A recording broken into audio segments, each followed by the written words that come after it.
स्वागत है दोस्तों बूम टून्स नेटवर्क पर। ऐसी कहानियों के लिए चैनल को सब्सक्राइब करना ना भूलें। याद रहे, यहाँ हर रात एक नया राज खुलता है।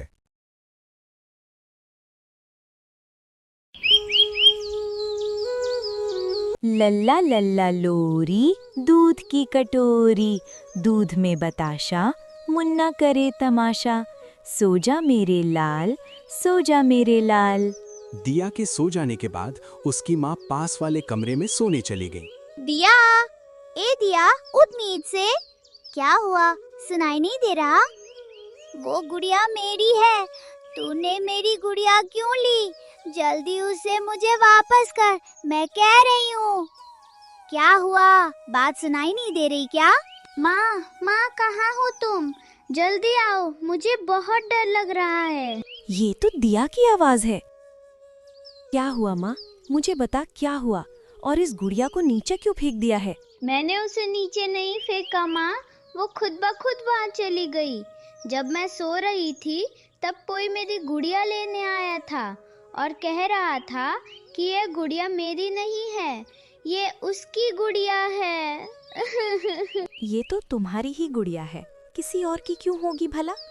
कोई तुम्हारी गुड़िया नहीं लेगा, तुमने शायद कोई बुरा सपना देखा है। चलो अब सो जाओ, मैं तुम्हारे सिर पर हाथ फेर देती हूँ। उस रात की घटना को दिया का बुरा सपना समझकर उसकी माँ ने बात को ज्यादा गंभीरता से नहीं लिया। लेकिन अगली रात भी दिया के साथ वही सब फिर से दोहराया गया। दिया, ए दिया, कल तुझे क्या कहा था, भूल गई? तूने फिर से मेरी गुड़िया को हाथ लगाया। वो गुड़िया तेरी नहीं है, माँ ने कहा है कि ये मेरी ही गुड़िया है। माँ ने तुझसे झूठ कहा है। वो गुड़िया मेरी ही थी, यानी मिनी की थी, और मिनी की ही रहेगी। इसलिए इसके बाद अगर कभी भी मैंने तुझे मेरी गुड़िया को हाथ लगाते देखा तो उस दिन मुझसे बुरा कोई नहीं होगा।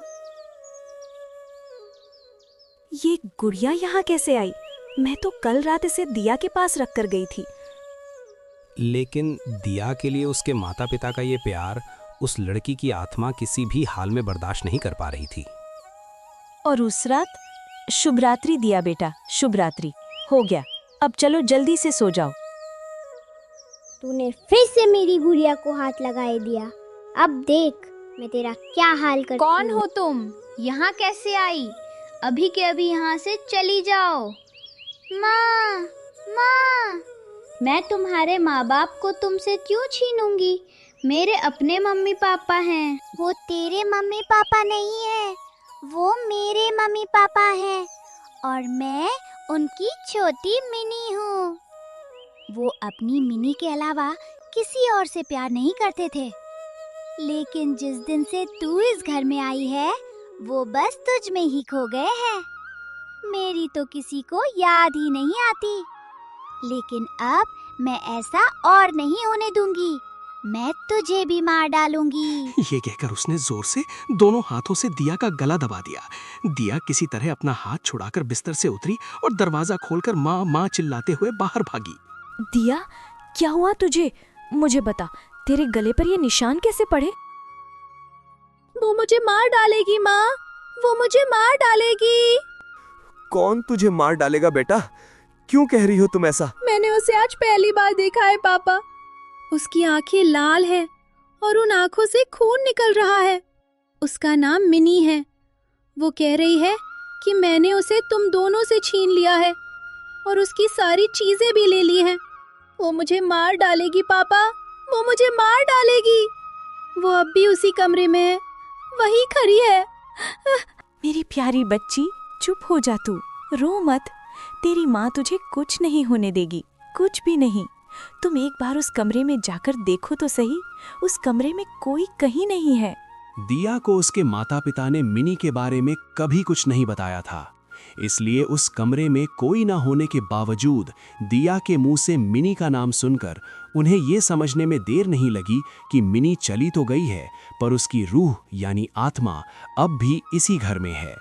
सुबह होते ही वे एक गुरुजी के पास गए और पिछले कुछ दिनों में दिया के साथ जो कुछ भी हुआ था वो सब गुरुजी को बताने लगे। मैंने सब सुन लिया, लेकिन आप लोग मुझे ये बताइए कि क्या आप उस मिनी नाम की लड़की को किसी भी तरह से जानते हैं?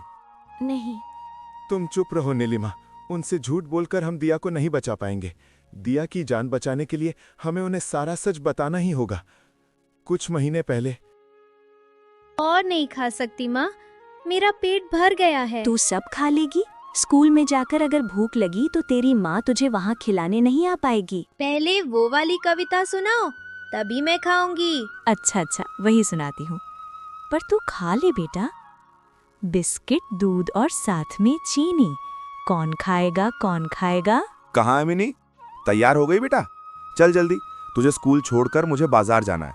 और नीलिमा, मेरे लिए आज खाना मत बनाना, मैं स्कूल में ही खा लूंगा।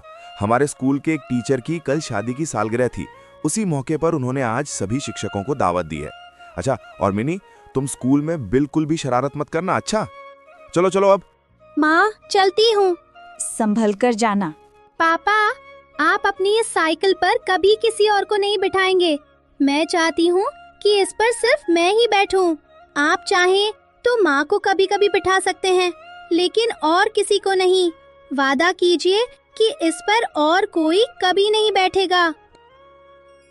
अच्छा बाबा, ठीक है, ले, वादा किया। मिनी क्या सो गई है? दवाई पिलाई की तुमने? हाँ, पिला दी है। दिन ब दिन बच्ची की हालत बिगड़ती जा रही है और मैं माँ होकर बस बैठी बैठी देख रही हूँ, पर मैं कुछ भी नहीं कर पा रही। ऐसे टूट मत जाओ नीलिमा, मिनी के इलाज में हमने कोई कमी नहीं छोड़ी है।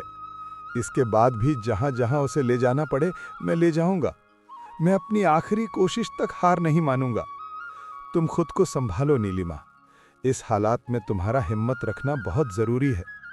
अपनी बेटी एक कैंसर मरीज है ये जानने के बाद मैं खुद को कैसे संभालूं? क्या तुम बता सकते हो? सब समझता हूँ नीलिमा, जितना पत्थर तुमने अपने सीने पर रखा है उतना ही बोझ मैं भी ढो रहा हूँ, लेकिन ये लड़ाई हमें जारी रखनी ही होगी। तुम थोड़ा सो जाओ नीलिमा, तुम थोड़ा सो जाओ। ऐसे दिन रात जागकर तुम खुद बीमार पड़ जाओगी। और नींद ने तो मुझसे उसी दिन छुट्टी ले ली थी जिस दिन डॉक्टर ने कहा कि मेरी मिनी को कैंसर है।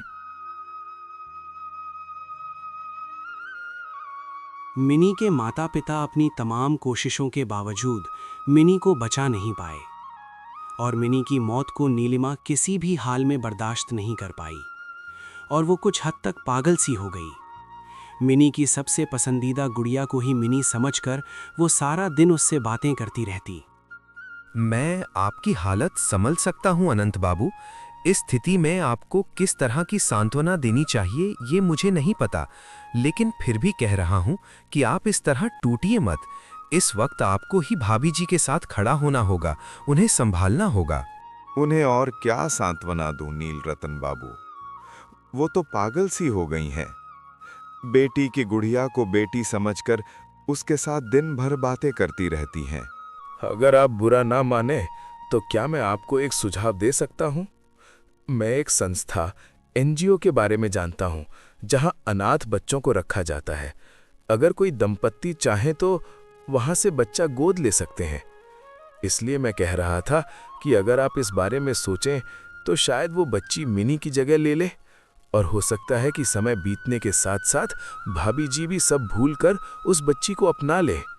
आपकी बात बिल्कुल भी टालने वाली नहीं है, लेकिन अगर नीलिमा ने यह प्रस्ताव नहीं माना तो? खैर, मैं घर जाकर इस बारे में सोचता हूँ और कल आपको बताता हूँ। और नील रतन बाबू की बात मानकर हम दिया को एक संस्था से गोद ले लेते हैं। दिया के घर आने के बाद नीलिमा भी धीरे धीरे सामान्य होने लगती है और हम सब कुछ भुलाकर दिया के साथ नए सिरे से जिंदगी शुरू करते हैं। लेकिन अचानक ही ये सब होने लगा। मैं समझ गया हूँ, मिनी की आत्मा वापस आ गई है। क्योंकि उसकी सबसे प्यारी गुड़िया आपके घर में है जिसे वो वापस लेने आई है। आप एक काम कीजिए, आज ठीक रात 2:30 बजे उसकी समाधि कब्र के पास उस गुड़िया को मिट्टी में दबा दीजिए मुझे उम्मीद है कि वो गुड़िया मिल जाने के बाद वो फिर कभी दिया को नुकसान पहुंचाने की कोशिश नहीं करेगी। ऐसा करने से मेरी दिया के ऊपर से सारा खतरा टल तो जाएगा ना गुरुजी। मेरी इतने सालों की गणना यानी हिसाब तो यही कहती है। इसके बाद वे घर वापस आ जाते हैं और गुरुजी के कहे अनुसार अनंत रात के समय जाकर उस गुड़िया को दफना समाधि दे आता है। उसके बाद से सब कुछ फिर से पहले की तरह सामान्य हो जाता है।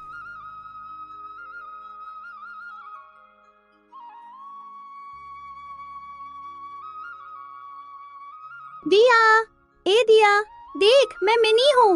उठ, मेरे साथ खेलने चलेगी? मुझे बहुत डर लग रहा है। तुम फिर से क्यों आई हो? अभी के अभी यहाँ से चली जाओ। मैं तुम्हारे साथ कहीं नहीं जाऊंगी। तुम बहुत गंदी हो। तुम मुझे मारना चाहती हो। मैं तुझे नहीं मारूंगी। चल, बल्कि हम दोनों साथ मिलकर खेलते हैं। और अगली सुबह दिया के माता पिता उसे अपने घर के पिछवाड़े वाले बगीचे से घायल हालत में बरामद करते हैं। उसके पूरे शरीर और गले पर उसी तरह खरोंचे निशान थे और तेज बुखार की वजह से दिया का शरीर तपते हुए लोहे की तरह गर्म हो रहा था। मैं इस हालत में दिया को छोड़कर नहीं जा सकती। तुम अभी के अभी उन गुरुजी के पास जाओ और उन्हें सब कुछ बताओ। मेरे इतने सालों के अनुभव में ऐसी घटना मैंने पहले कभी नहीं सुनी। मैंने आपसे जो करने को कहा था, अगर आपने वो ठीक से किया है तो ऐसी बात होनी ही नहीं चाहिए थी। मुझे भी कुछ समझ नहीं आ रहा है। आप किसी भी तरह मेरी बच्ची को बचाइए गुरुजी, आप उसे बचाइए। शांत हो जाइए, शांत हो जाइए, मुझे सोचने दीजिए। अच्छा, एक बात बताइए, क्या उस गुड़िया की तरह ऐसी कोई और चीज भी है आपके घर में जो मिनी को बहुत पसंद थी? नहीं, मिनी की और कोई भी चीज हमारे घर में नहीं है, क्योंकि उसके सारे कपड़े, जूते और खिलौने हमने उसी समाधि में दे दिए थे। उसकी माँ ने सिर्फ वो गुड़िया अपने पास रख ली थी, पर आपके कहने पर मैं वो भी उसकी समाधि के पास देकर आ गया हूँ। अच्छा, तुम घर जाओ, मुझे इस बारे में थोड़ा सोचने दो, और अगर मिनी की किसी भी चीज के बारे में कुछ याद आए तो तुरंत मुझे बताना। और हाँ, जब तक मैं इसका कोई समाधान नहीं निकाल लेता, तब तक तुम दोनों हमेशा दिया के साथ रहने की कोशिश करना। तुमने घर का हर कोना अच्छी तरह देख लिया ना? मिनी की कोई और चीज यहाँ बची तो नहीं है? कुछ भी नहीं है, मैंने पूरा घर देख लिया है। गुरुजी ने क्या कहा, सब ठीक तो हो जाएगा ना? वो बार बार पूछ रहे थे कि मिनी की पसंद की कोई चीज अभी भी इस घर में बची है क्या? लेकिन उसकी कोई भी चीज तो अब इस घर में नहीं है। याद के तौर पर बस वो गुड़िया रखी थी, पर वो भी तो। यही तो मुझे समझ नहीं आ रहा है। खैर, जब तक गुरुजी कोई समाधान उपाय नहीं बताते, तब तक तुम हमेशा दिया के साथ ही रहना, और उसे अभी स्कूल भेजने की भी जरूरत नहीं है। मैं कल जाकर उसके स्कूल में बात कर लूंगा। मैं सोने जा रहा हूँ। ये कहकर अनंत सोने के लिए अपने कमरे में चला आता है, लेकिन मिनी की पुरानी यादें और दिया की जान का खतरा उसे सोने नहीं देता। लगभग पूरी रात जागकर बिताने के बाद अचानक भोर सुबह के समय उसे मिनी की कही हुई एक बात याद आती है। मुझे अभी के अभी गुरुजी के पास जाना होगा। गुरुजी, आपको सुबह सुबह परेशान करने के लिए मैं पहले माफ़ी मांगता हूँ, लेकिन एक बहुत ज़रूरी बात बताने के लिए मैं आपके पास भाग कर आया हूँ। मैं बिल्कुल भी परेशान नहीं हुआ हूँ। तुम बताओ, क्या कहना चाहते हो? एक बार मिनी को स्कूल छोड़ने जाते समय उसने मुझसे कहा था, पापा, आप अपनी इस साइकिल पर कभी किसी और को नहीं बिठाएंगे। मैं चाहती हूँ कि इस पर सिर्फ मैं ही बैठूं। आप चाहें तो माँ को कभी कभी बिठा सकते हैं, लेकिन और किसी को नहीं। वादा कीजिए कि इस पर और कोई कभी नहीं बैठेगा। और आज भोर में अचानक मुझे ये बात याद आई और मैं तुरंत आपके पास चला आया। यही वजह है उसके बार बार वापस आने की। वो ये बात किसी भी हाल में बर्दाश्त नहीं कर पा रही है कि दिया भी उसी साइकिल पर बैठती है। घर जाइए और ठीक पहले की तरह, उस गुड़िया की ही तरह, उस साइकिल को भी उसकी समाधि के पास छोड़ आइए। मुझे पूरा विश्वास है कि इसके बाद मिनी फिर कभी उस घर में नहीं आएगी, और अंत में घर पर एक पूजा करवा लीजिएगा।